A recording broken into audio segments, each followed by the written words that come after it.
A batalha da vida cristã é intensa e constante. Não há um segundo de trégua. De todos os lados somos atribulados e vivemos sob constante perigo.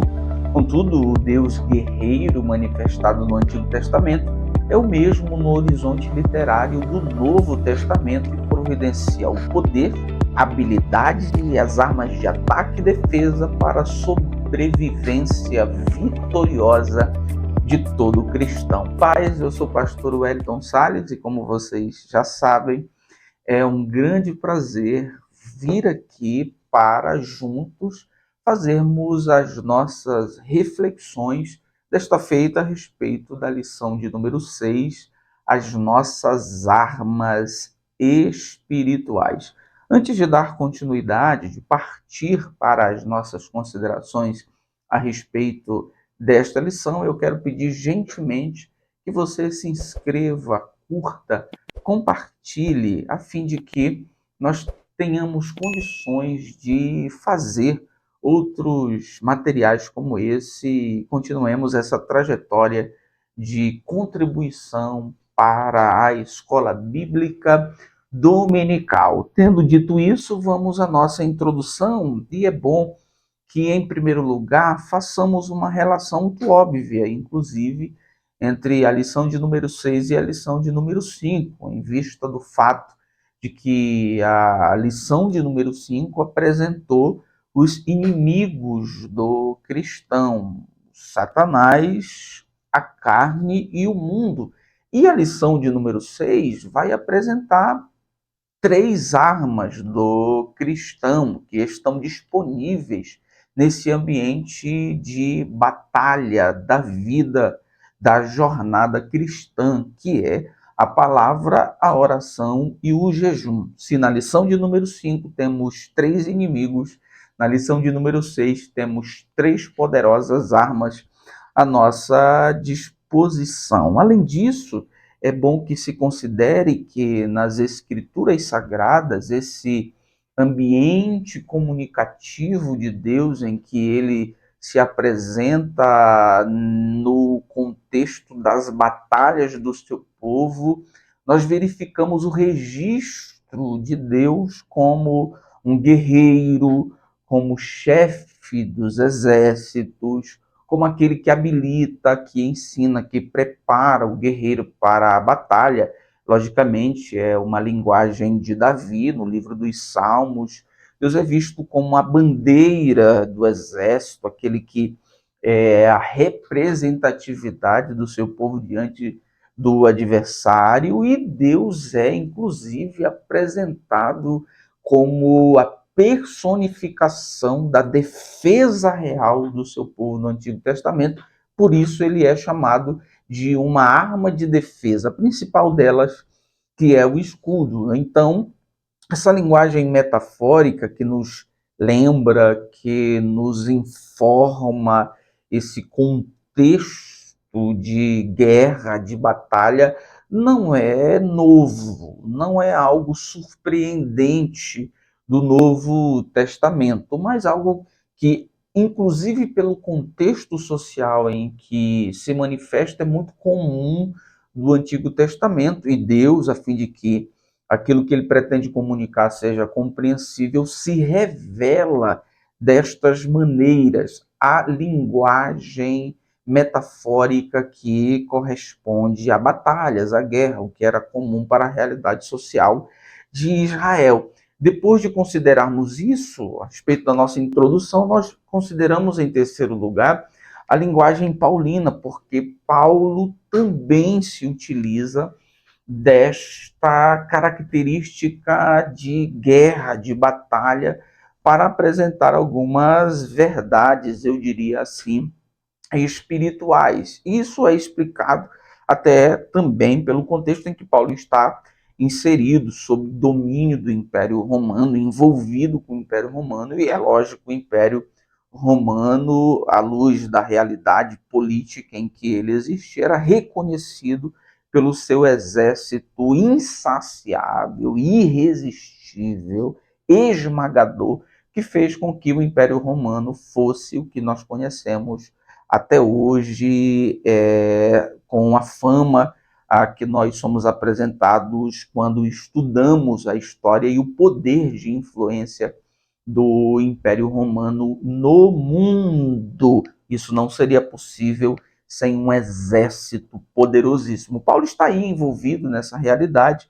e algumas coisas que ele pretende comunicar são apresentadas com essa linguagem de guerra. Por exemplo, o apóstolo Paulo faz menção da sua missão ministerial como uma batalha cristã, segundo aos Coríntios, capítulo 6, versículo 7, capítulo 10, versículo 4. O apóstolo Paulo apresenta a vida cristã como uma batalha, e o apóstolo Paulo também apresenta o cristão como um soldado que deve, a qualquer custo, lutar para não se atrapalhar com os problemas da vida que podem fazer com que ele morra na batalha a fim de agradar aquele que o chamou para a guerra. E por fim o apóstolo Paulo também, e de maneira assim mais famosa, mais considerável, faz menção de Deus como provedor das armaduras e das armas necessárias para a sobrevivência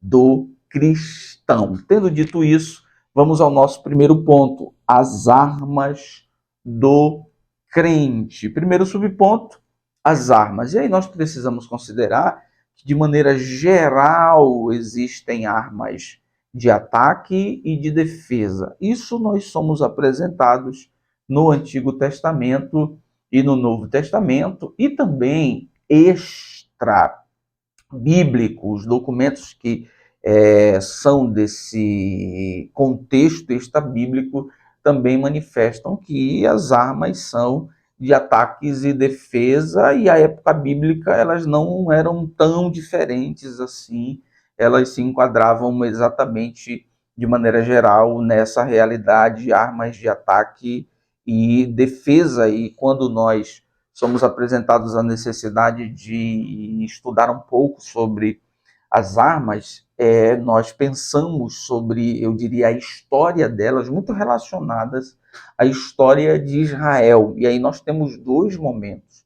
O momento em que Deus é o rei de Israel, ou seja, Israel vivendo um regime político teocrático, ou seja, Deus é o seu governador, em que nós não vemos muitas menções de armas, nós não vemos um exército de Israel preparado, nós não vemos assim Israel tendo, por assim dizer, na mão armas, registros de armas de Israel, até quando Israel vivia em um regime teocrático, não existe. Aí fica de maneira mais clara o fato de que Israel era totalmente dependente de Deus, era Deus que vencia as suas guerras.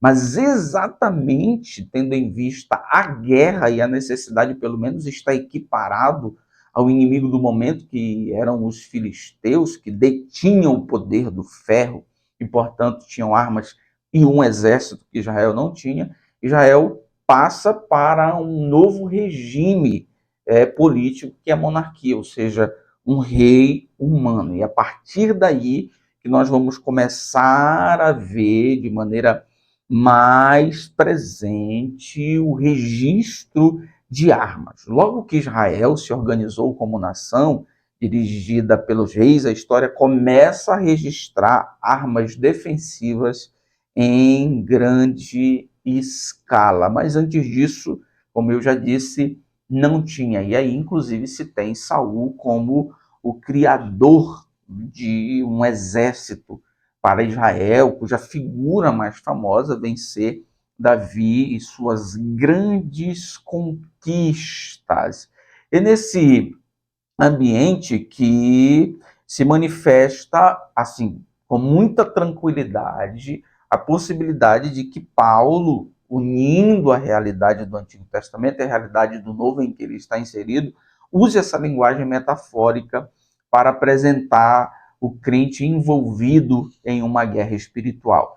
Nós temos uma guerra literal no Antigo Testamento, uma guerra dividida entre ausência de armas e presença de armas, e no Novo Testamento eu tenho Paulo se valendo dessa realidade para apresentar de maneira que ele seja compreendido a vida cristã como uma batalha que, portanto, necessita que quem está envolvido nessa batalha tenha armas. Em segundo lugar, temos, no ambiente de guerra, logicamente, as estratégias do inimigo. E, nesse sentido, existem alguns perigos, logicamente. E um dos perigos é o perigo de subestimar o adversário. Alguns crentes certamente não possuem, eu diria assim, um nível de maturidade tão considerável que vivem de subestimar as estratégias, subestimar o próprio adversário e geralmente acabam por cometer alguns erros e alguns deles acabam mesmo por serem feridos, de ferida, por assim dizer, fatal, porque no intuito de manifestar uma super espiritualidade, um super poder, não se atentaram para a capacidade do adversário de estratégia. Assim, nós não podemos desprezar o conhecimento a respeito da força do inimigo das nossas almas. É necessária, profundamente necessária, a consciência de um aspecto de sua personalidade, que nós falamos na lição passada. Qual é? A inteligência. Satanás, o adversário das nossas almas, tem algo que prova sua personalidade, dentre outras coisas. E uma das capacidades que provam sua personalidade, portanto, sua realidade existencial, é exatamente a inteligência. Desse ponto de vista, há, portanto, estratégias, ciladas, astúcias e toda uma série de armadilhas de planejamento muito bem arquitetados, os quais nós não podemos se dar ao luxo de desconsiderar, subestimar, mas em contrapartida nós também não devemos superestimar, do contrário, nós desconfiaremos do poder de Deus. Nesse sentido, é, portanto, também profundamente necessária a sobriedade. Nem para sermos super poderosos, super espirituais, de maneira que isso afete nossa maturidade e venhamos, como alguns loucos fazem por aí, desafiar o diabo e nem superestimar os poderes do diabo, de maneira que vivamos com medo, desconfiando do poder de Deus. Qual é a orientação bíblica entre esses dois extremos? É o da sobriedade. O que é sobriedade? É o estado são, saudável, de equilíbrio, de maturidade mental, de saber quem sou, o que eu tenho, onde eu estou, qual decisão devo tomar com base em quê? É esclarecimento de consciência. Em terceiro lugar, nós temos aí nessa realidade de batalha em que se compreende as armas, se compreende as estratégias do inimigo, o perigo de subestimar, o perigo de superestimar, o chefe de toda a força do mal. Aqui nós fomos apresentados acerca da realidade da sua existência na lição passada. Chefe de todos os poderes das trevas que batalham contra nós, ele é o príncipe da potestade do ar, ele é o Deus deste século, e o inimigo tem um reino organizado com seus servos, emissários, principados e potestades.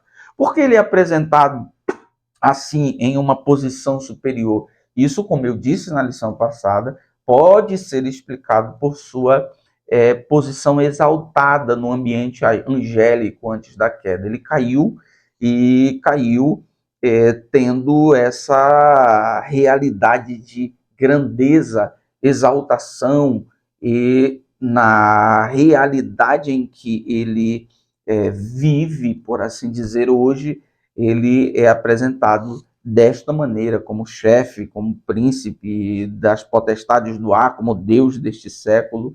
Ele tem um reino, e o reino do diabo abarca o cosmos, abarca o mundo abarca servos, emissários e poderes espirituais.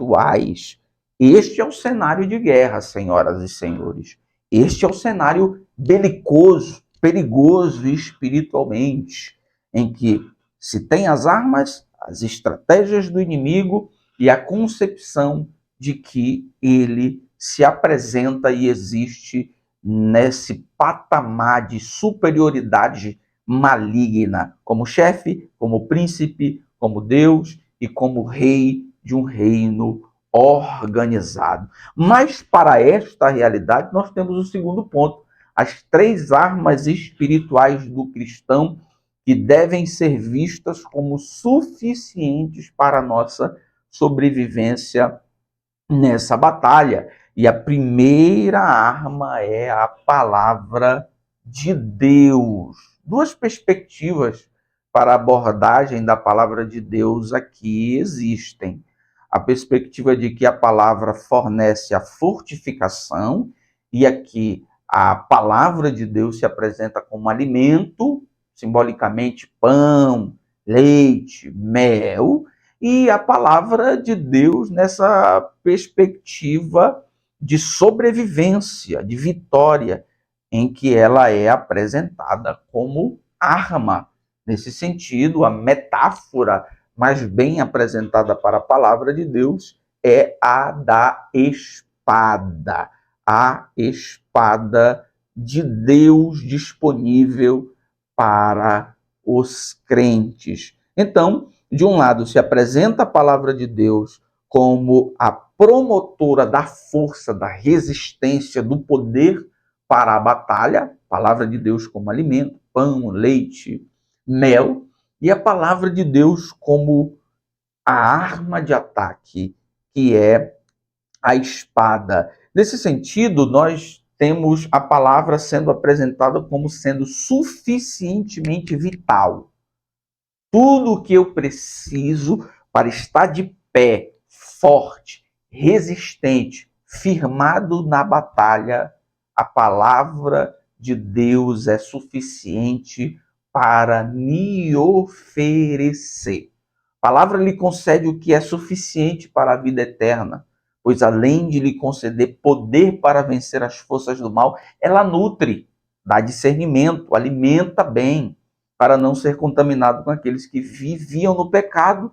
Deus ordenou a Ezequiel que comesse o rolo, comesse a palavra. Então, senhoras e senhores, crente forte e consciente da suficiência do poder vital da palavra de Deus no âmbito da guerra em que nós estamos inseridos, não se assemelha a nuvens vazias levadas de um lado para o outro por ventos de doutrina. Não se assemelha a ondas do mar que vão e voltam, levadas ao sabor do vento, ao sabor da maré. Não são como folhas secas que correm pelas calçadas ao sabor do vento. Muito pelo contrário, são firmes na consciência da suficiência da palavra de Deus. Movimentos emocionalistas não comovem, movimentos super espirituais ou pseudo espirituais não lhe comovem, escândalos não lhe comovem. Ele é firme porque ele é sustentado pela suficiência vital da palavra, que é pão, que é leite, que é mel, que é manjar. E a palavra de Deus, como eu disse, ela se apresenta como arma, portanto, ela é suficientemente combativa. Ela é aquilo que nós precisamos para a batalha, não é a nossa inteligência, não é a nossa perspicácia, não são as nossas estratégias, não é aquilo que captamos academicamente, não é o nosso porte físico, não é isto ou aquilo do ponto de vista das capacidades humanas, é a palavra de Deus. E aí nós somos lembrados da descrição paulina dela como espada. Inclusive, Paulo orienta Timóteo a que o obreiro deve se apresentar aprovado como alguém que maneja bem a palavra da verdade. Nas entrelinhas, O manejar bem ali é cortar corretamente, utilizar o instrumento de corte corretamente. Portanto, é necessário ter a competência e a descrição muito vívida, muito profunda do escritor aos Hebreus, que a palavra de Deus é viva, mais cortante, mais penetrante do que qualquer espada de 2 gumes. Ela é suficientemente combativa, suficientemente eficaz e corta tão profundo que é capaz de atingir as demandas, as necessidades mais escondidas do homem, aquilo que está na divisão da alma e do espírito. Então, a palavra de Deus como arma, ela é suficientemente vital e é suficientemente combativa. E onde é que reside a suficiência vital e combativa da palavra? Na sua essência, na sua natureza essencial. A palavra é de Deus. Ela vem de dentro de Deus, para explicar o sentido da palavra inspiração. E ela é inspirada totalmente. Segunda arma do cristão é a oração. E aqui, nesse particular, nós somos lembrados que Deus deseja comunicar, deseja estabelecer comunicação, relacionamento, e para isto ele mesmo proveu esta ferramenta que é a oração. Se a palavra manifesta o desejo da revelação, de se fazer conhecido, a oração manifesta esse desejo da comunicação, de estabelecer vivência, comunhão. Deus providenciou um instrumento da oração. A oração é reconhecida por sua variedade comunicativa, que está em total conexão com a realidade da vida humana, marcada por uma multiplicidade de circunstâncias que devem se fazer conhecidas pela oração na presença de Deus. Nesse sentido, a oração pode ser vista como uma arma de grandes e variadas possibilidades. A oração não é uma arma, eu diria, com uma bala só. Não é uma arma com uma direção apenas. Não é uma arma capaz de produzir um efeito apenas. Nesse âmbito da guerra, nesse âmbito da batalha espiritual, a arma da oração é muito potente e é capaz de produzir uma variedade enorme de efeitos. Essa variedade enorme de efeitos eu chamo de possibilidades da oração. Se não, vejamos, a oração é apresentada como súplica. Nela, nós reconhecemos o poder de Deus. A realidade que me faz me utilizar desta arma da oração como súplica é o reconhecimento de que só Deus pode fazer aquilo que o homem não pode fazer. Então, quando eu reconheço o poder e recorro ao poder de Deus, que pode fazer inclusive o impossível, eu estou suplicando. É oração como súplica, mas a oração pode ser utilizada também como adoração. Nela, nós reconhecemos a majestade de Deus. A oração pode ser utilizada também como confissão. Nela, nós reconhecemos a santidade e a misericórdia de Deus. A oração pode ser utilizada como ações de graças. Nela, nós lembramos das obras poderosas, providenciais e cuidadoras de Deus em nosso favor.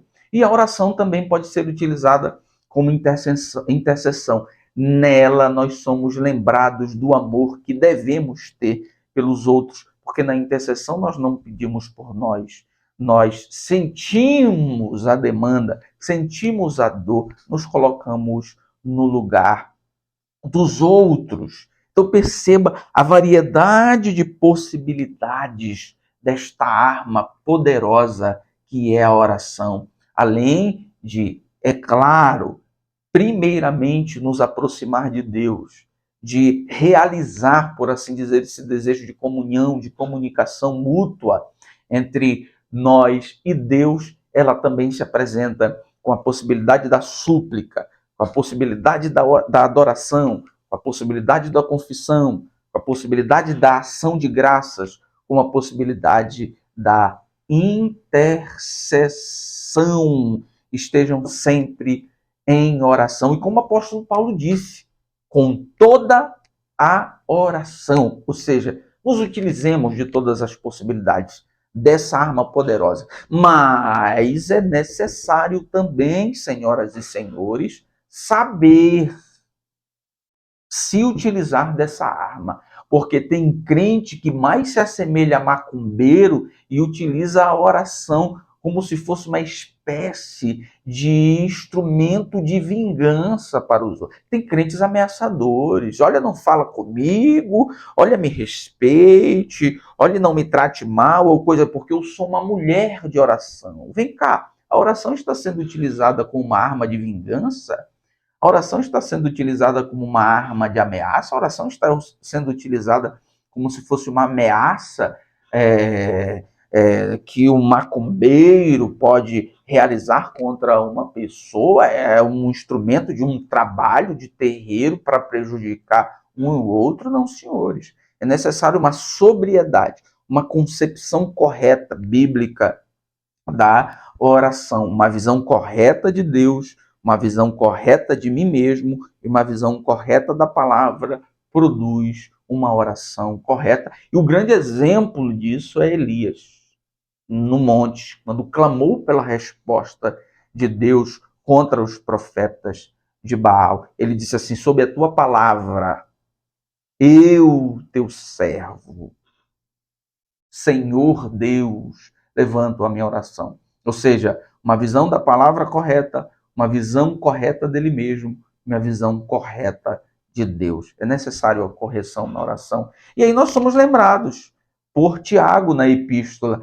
Vocês pedem, vocês oram e não recebem porque vocês não sabem pedir. É necessário saber utilizar a arma da oração, como também, em terceiro lugar, nós temos a arma do jejum, que também é necessário que nós saibamos utilizar, não como uma arma legalista, não como uma moeda de troca e muito menos para matar corpo, porque a Bíblia Sagrada não apresenta essa doutrina, esse ensinamento de matar corpo, mas o jejum é apresentado como uma maneira de consagrarmos o nosso tempo, de consagrarmos o nosso corpo, de nos voltarmos exclusivamente para coisas específicas da parte de Deus. Sobre o jejum, ele é uma prática que era reconhecida em praticamente todas as religiões antigas.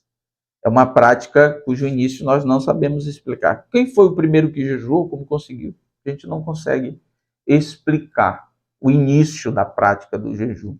É uma ação que foi realizada pela primeira vez por Moisés, o registro bíblico é este. É uma prática que se manifesta em ocasiões variadas.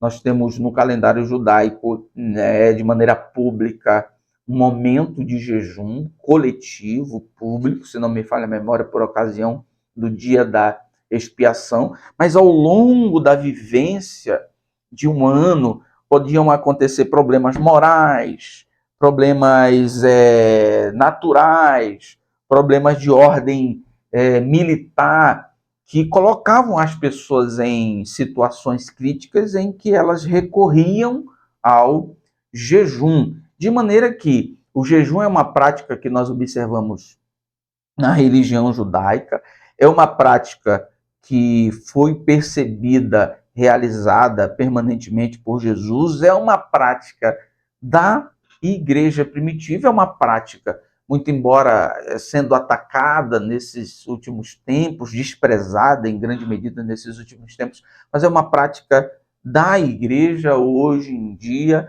E lembrem-se, é uma prática aliada à oração. Na maioria das vezes em que nós somos apresentados ao jejum, ele está em conexão com a oração. São armas que podem ser utilizadas juntamente, de maneira aliada, uma à outra, nesse ambiente de guerra. Então, senhoras e senhores, nós somos apresentados aqui, nesta batalha, a 3 armas. Alguém pode dizer, só 3?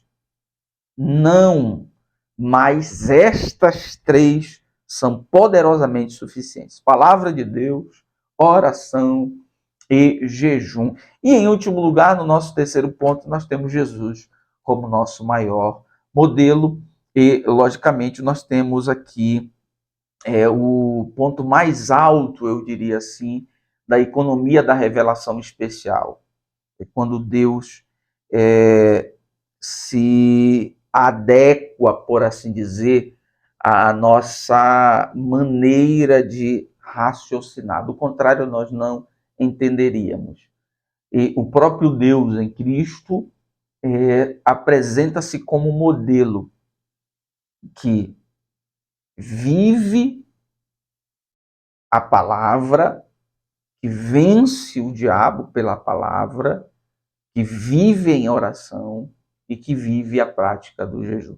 Aí vem a velha e boa pergunta: Jesus tinha necessidade? Essencialmente não. Mas a economia da revelação, essa vontade de Deus de transmitir verdades ao nosso entendimento, fica de maneira muito mais clara nessas atitudes de Jesus. Jesus poderia vencer o diabo no deserto com o seu próprio poder, mas venceu pela palavra, dando-nos o exemplo. Jesus poderia realizar seus atos poderosos sem a necessidade da oração? Sim, mas orou para escolher os discípulos, depois de uma madrugada de oração, orou a muitos, orou no momento mais crítico, a oração era permanente na vida de Jesus, oração pública, oração reservada, oração de dia, oração pelas madrugadas, e Jesus viveu uma vida também de jejum. Tinha necessidade? Essencialmente não, mas deixou-nos o exemplo. Jesus é a nossa grande motivação para continuarmos vencendo pela palavra, vencendo pela oração e vencendo pelo jejum. Deus abençoe você e toda a sua vida, hoje e sempre.